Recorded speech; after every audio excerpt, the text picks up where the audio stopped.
Next up on the docket, a class action lawsuit about sexual abuse, but the suit isn't about necessarily the alleged abuses. It is about a letter that was sent to victims years earlier. Now, the Rockefeller University Hospital sent letters to thousands of possible victims who were in contact with the doctor between the years of 1948 and 1982. That doctor accused of fondling children and taking nude photos of them. Now, one of the recipients said he was so traumatized when he got said letter, it triggered horrible memories. Now, he's part of a class action lawsuit. My next guest, the lead attorney in the case, Stern of Levy Konigsberg, he joins us now. Corey, thank you for the time. Thank you so much for having me. Well, Corey, let's first talk about your client, Jeffrey Popple. Walk through the events here. He was allegedly, he was 11 years old at the time. He went for a doctor's visit. The doctor specialized, I should say, in children with growth issues. Assurances were made to his mother at the time as to who'd be present for the examination. That didn't happen. And then take us what happened in the examination room.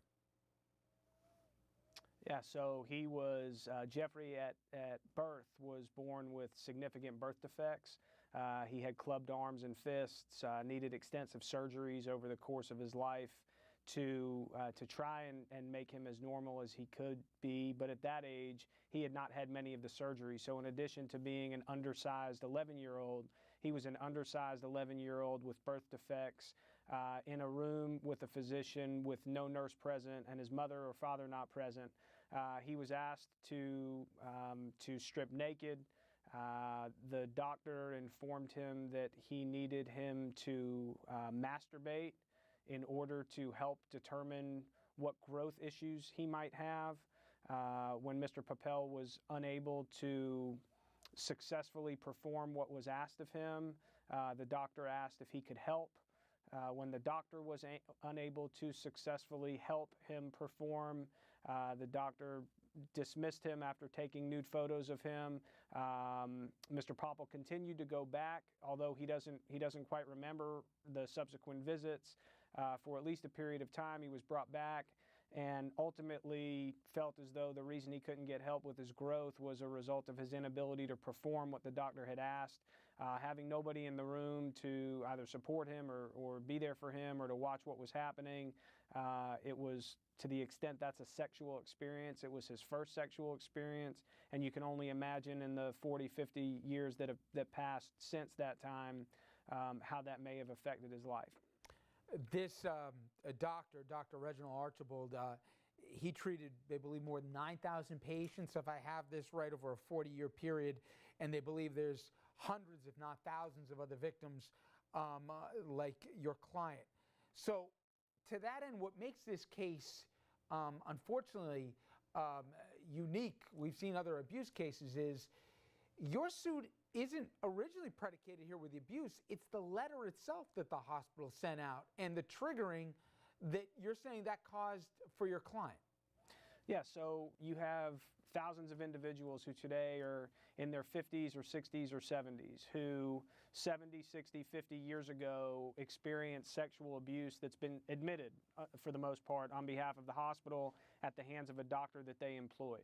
You can imagine that over 50, 60, 70 years, individuals are able to or unable to cope with sexual abuse in ways that they find sufficient for them.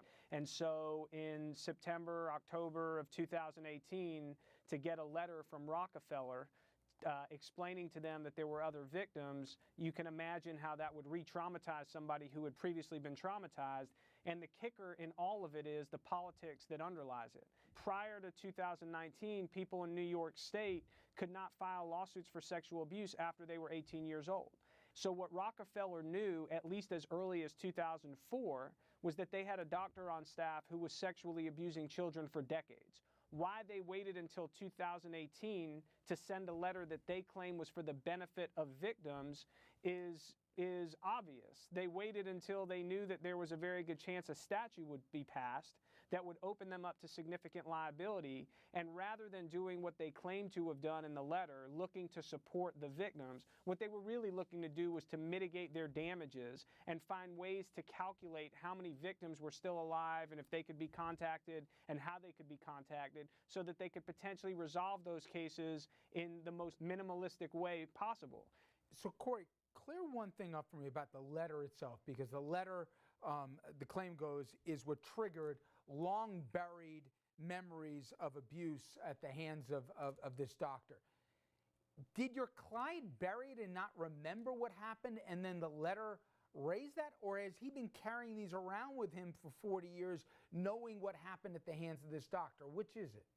So every victim of sex abuse is different. Our client never forgot what happened to him, but had dealt with it in his own way. He has a woman that he's lived with for 15 years who's his significant other. He's adopted her child as a stepchild. Our victim's mother and father are both still alive. Until the day he had received his letter, despite living with it every day, he had never had that hard conversation with his mother about the time that she asked to go back with him to see the doctor, and the doctor refused to allow her, about what happened to him in that room. So now his mother, who's in her 80s, is dealing in her own way with understanding that 40 years ago, her son was abused by a predator and maybe she could have done something to stop it. His father, who had no idea that this had ever happened to him, who's in his 90s, sat with him for the first time and had to hear him tell that story.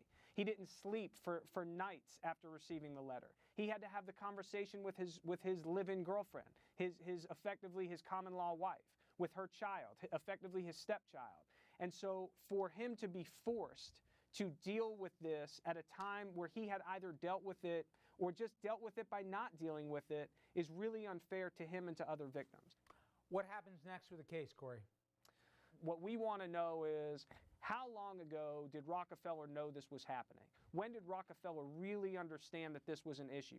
Because even though in the 1940s, in the 1950s, in the 1960s, in the 1970s, there wasn't a Me Too movement, it is hard for me to believe, as a father, as a husband, and as a lawyer, that children who were between the ages of 5 and 15, who were being sexually abused by this monster, didn't tell their parents at any point in time, and that their parents didn't notify the university or the hospital at any point in time.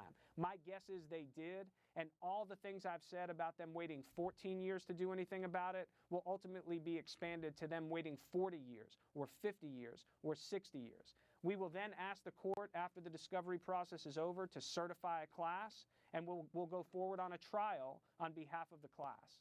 And we will, of course, be covering that. Corey, I appreciate the time. Corey Stern. It's an honor. Thank you. All right, everyone, when we come back, we will wrap things up. Please stay with us.